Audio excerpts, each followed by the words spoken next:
తాకట్లో ఉన్న మీ బంగారాన్ని విడిపించి ఆ రోజు ఆన్లైన్ రేటుకి కొంటాం. Sharma gold company.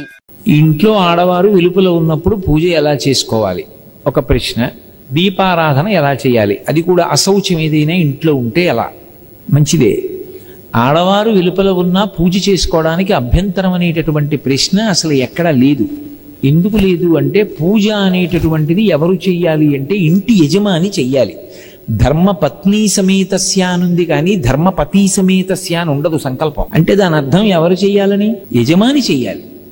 యజమాని చేసి నేను పూజ చేసిన కారణం చేత నా పత్ని బిడ్డలు అందరూ సుఖంగా ఉండాలని యజమాని కోరుకోవాలి.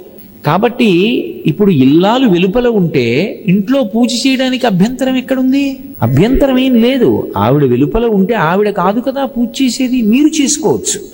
ఒకవేళ ఆవిడ వెలుపల ఉందండి, పిల్లలు చిన్నవాళ్ళు, వాళ్ళ బాగోగులు చూడాలి, వాళ్ళకి వేళకి పలహారం పెట్టాలి, ఏదో పాలు కాచి ఇవ్వాలి, అటు అది ఇది కూడా కష్టం అనుకుంటే నేను ఇందాక చెప్పాగా లఘువు చేసుకోండి.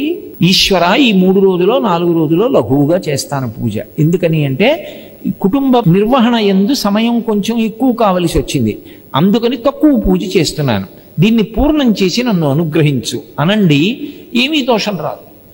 ఇక ఆమె వెలుపల ఉంటే దీపం పెట్టడానికి అభ్యంతరం ఏముంది? పూజలో అంతర్భాగం దీపం పెట్టడం, పూజ చెయ్యొచ్చు అని నేను చెప్తుంటే దీపం పెట్టడానికి అభ్యంతరం ఏముంది? అభ్యంతరం లేదు. నేను ఇవన్నీ దేన్ని ఆధారం చేసి చెప్తున్నానంటే ఆవిడ వెలుపల ఉన్నారు అంటే ఆవిడ వేరే కూర్చున్నారు అన్న భావన దృష్టిలో పెట్టుకు చెప్తున్నాను. అలాగే దీపం పెట్టడము అన్న మాట మీద అనేక మంది ప్రశ్న వేశారు. అందులో అన్నీ కలిపి సంగ్రహంగా నేను ఒక మాట చెప్తున్నా, దీపం ఎలా పెట్టాలి అని.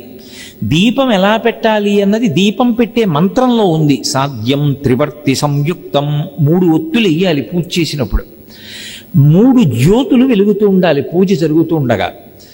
ఇండ్లు వృద్ధిలోకి రావాలి అని యజమాని కోరుకుంటాడు కాబట్టి ఆ 3 జ్యోతులు తూర్పు ముఖంగా వెలుగుతూ ఉండాలి, ఇంకొక ముఖాన్ని చూడకూడదు, తూర్పు ముఖంగా వెలగాలి. 3 జ్యోతులు వెలుగుతున్నప్పుడు దీపం వెలిగించగానే అది మంగళ దీపం, అది ఈశ్వర స్వరూపం. బ్రహ్మ విష్ణు మహేశ్వరులు ఆ దీపాలుగా ఉన్నారు, త్రిమూర్తి ఆత్మకం. ఇక వాళ్ళు 3 తప్ప వేరొకటి లేదు లోకంలో. కాబట్టి అటువంటి దీపపు సమ్మె ఏది ఉందో దాని మీద పసుపు కాని కుంకం కాని అక్షతలు కాని పువ్వు కాని ఉంచాలి. ఎందుచేత అంటే మంగళ దీపం అంటాం. మంగళ దీపము ఉంటుంది, అమంగళ దీపం అని ఒకటి ఉంటుంది. నేను దాని గురించి ప్రత్యేకంగా చెప్పక్కర్లా. ఎవరైనా వెళ్ళిపోయారనుకోండి, పార్థివ శరీరం ఒక్కటే ఉండకూడదు, అందులో జ్యోతి వెళ్ళిపోయింది. అందుకే ఏం చేస్తారంటే పడుకోబెట్టి తలకట్టున ఓ దీపం పెడతారు, దానికి మట్టి మీద పసుపు కుంకాలు వేయరు, అది అమంగళ దీపం.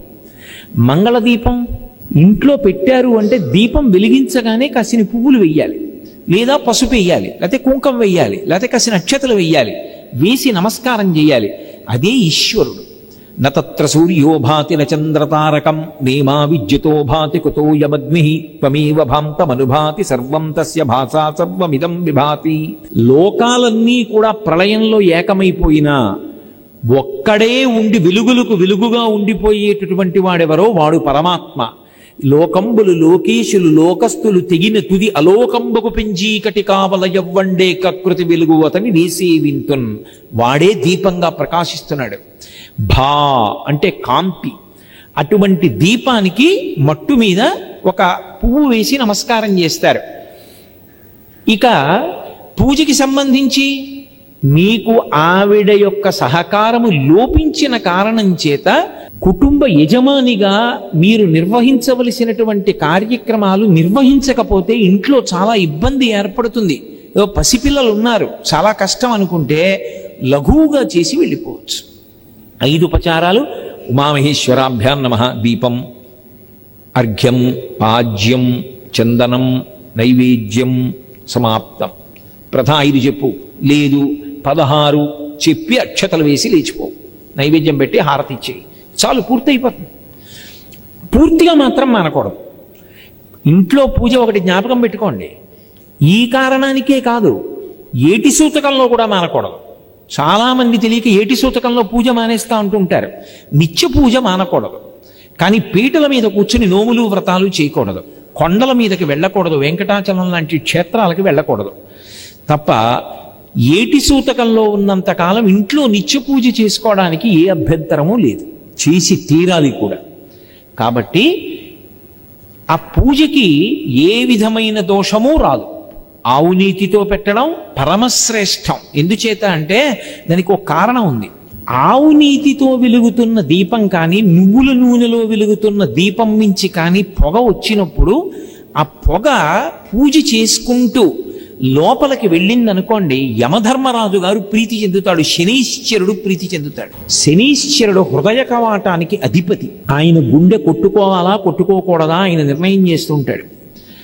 ఇప్పుడు ఆ దీపపు పొగ వాసన చూస్తున్నాడు అనుకోండి, హృదయ కవాటం మీద అనుగ్రహం ఉంటుంది, ఈశ్వర కటాక్షం ఉండి గుండె కొట్టుకుంటుందంటే ఆరోగ్యంతో ఉంటాడు.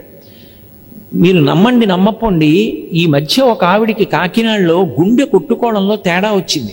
ఎంత వేగంతో కొట్టుకోవాలో కండరాలు అంత వేగంగా కదలటం లేదు, ఎక్కువ కదలకూడదు, చాలా జాగ్రత్తగా ఉండాలని చెప్పారు. ఆవిడ కొంతకాలం నువ్వుల నూనె దీపం పెట్టి దాని మించి వస్తున్నటువంటి పొగని ఏ పూజ చేయకుండా భర్త గారు పూజ చేసి వెళ్ళిపోయాక పొగని వాసన చూస్తూ కళ్ళు మూసుకుని ధ్యానం చేస్తూ కూర్చునేది. కొన్నాళ్ళు అయిన తర్వాత ఆవిడ పరీక్షల కోసం పెడితే ఆశ్చర్యకరంగా ఆవిడికి గుండె కవాటాలు కండరాలు మామూలుగా పనిచేసేవి. అందుకే కార్తీక మాసం వచ్చినప్పుడు దీపాలు ఎక్కువ పెట్టిస్తారు. కారణం ఏంటంటే బయట చలి, లోపల రక్తనాళాలు కుంచుకుపోతాయి. మళ్ళీ వేడి పెంచడానికి దీపాలు పెట్టి ఆ పొగ ద్వారా ప్రాణుల్ని రక్షిస్తారు. అందుకే కార్తీక పౌర్ణమి నాడు జ్వాలాతోరణం అన్ని దీపాలు వెలిగిస్తారు. ఎక్కడ చూసినా దీపపు కాంతి పడితే చాలు మిగిలిన ప్రాణులన్నీ అభ్యున్నతి పొందుతాయి. కాబట్టి అసలు ఒక శ్లోకం ఉంది, కీటాపతంగాహమశకాశ్చ విప్రాహ జలే స్థలే ఏ నివసంతి జీవాః దృష్ట్వా ప్రదీపం నచ జన్మ భాగినః భవంతి త్వం శపచాహి విప్రాహ. ఆ శ్లోకం చెప్పకుండా కార్తీక పౌర్ణమి నాడు దీపం పెట్టకూడదు, అది చెప్పి దీపం పెట్టాలి అసుర సంధ్య వేళలో. కాబట్టి దీపం అనేటటువంటిది పెట్టడం మన అభ్యున్నతి కొరకు. ఇంట దీపం వెలుగుతోందంటారు అంటే ఇల్లు మంగళప్రదంగా ఉంది అని గుర్తు, ఇల్లు శోభనాలకి శుభాలకి ఆలవాలంగా ఉంది అని గుర్తు. ఆ ఇంట్లో ఊరికి దూరం అంటే ఎవరు ఉండరు, కనీసం దీపం పెట్టడం కోసం ఎవరికో ఇచ్చారంటారు. ఇంట దీపం లేకుండా ఎన్ని రోజులు ఉంటుందో ఇల్లు అంత అమంగళకరం. నేను అందుకే పూర్వం ఒక ఆచారం ఉండేది, ఎవరైనా తాళం వేసి ఊరెడుతున్నాడు అనుకోండి, ఇంటి పురోహితుడికి తాళం చెవి ఇచ్చి వెళ్ళేవారు. ఆయన వచ్చి దీపం పెట్టి బెల్లంగడ్డ నైవేద్యం పెట్టి వెళ్ళాలి. ఇంట్లో పరమేశ్వరుడు ఉన్నాడు, సింహాసనంలో ఆయన ఉన్నాడు, తాళం వేసి వెళ్ళిపోతే ఆయనకి అన్నం. ఆ భావన ఉంటే ఆయన ఉన్నాడని గుర్తు.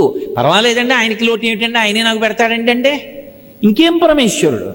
అందుకే బెల్లం ముక్క నైవేద్యం పెట్టి దీపం పెట్టి వెళ్ళేవారు.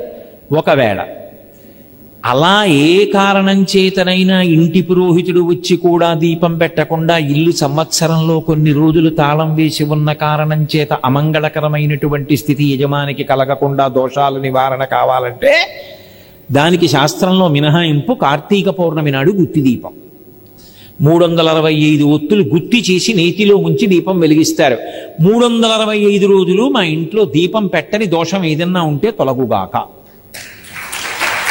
దీపానికి అంత ప్రాధాన్యత ఉంది, ఇంట దీపం వెలగాలి.